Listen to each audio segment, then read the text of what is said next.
আসসালামু আলাইকুম সবাইকে। আশা করি সবাই ভালো আছেন। আজকের ভিডিওটা মূলত ঈদের দিনে ছোট, ছোট কিছু মুহূর্তকে ঘিরে। যদিও এবার ঈদ নিয়ে আলাদাভাবে তেমন কোনো প্ল্যান ছিল না। তো সকাল, সকাল উঠেই আমি বিছানাটা গুছিয়ে নিয়েছিলাম অ্যান্ড দেন আমার হাতের মেহেদির কালারটা মাশাআল্লাহ অনেক সুন্দর এসেছিল। তো সেটাই বাহিরে গিয়ে ভালোভাবে দেখছিলাম। আর এদিকে আম্মুর হাতে সেমাই রান্না অলরেডি সবাই খেয়ে নামাজেও চলে গিয়েছিল। তো এখানে আম্মু ৩ রকমের সেমাই করেছিল মাশাআল্লাহ, দেখতে যেমন সুন্দর হয়েছে, খেতেও তেমন সুন্দর হয়েছিল। আর তারপর সবথেকে মজার ব্যাপার যেটা হলো যে আমি সবাইকে সালাম করার আগেই সালামিটা পেয়ে গিয়েছিলাম। আর প্রতি ঈদে আমাদের সকালের নাস্তা তো প্রায় সেমই থাকে, লুচি, সেমাই, গরুর মাংস।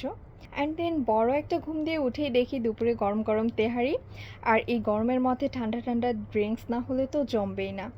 খাওয়া দাওয়ার পরে রেডি টেডি হয়ে একটু ছাদে ঘোরাঘুরি করলাম অ্যান্ড মাই ফেভারিট আইসক্রিমও খেলাম। তো আজকের ভিডিওটা এই পর্যন্তই। দেখার জন্য সবাইকে থ্যাংক ইউ সো মাচ। আল্লাহ হাফেজ।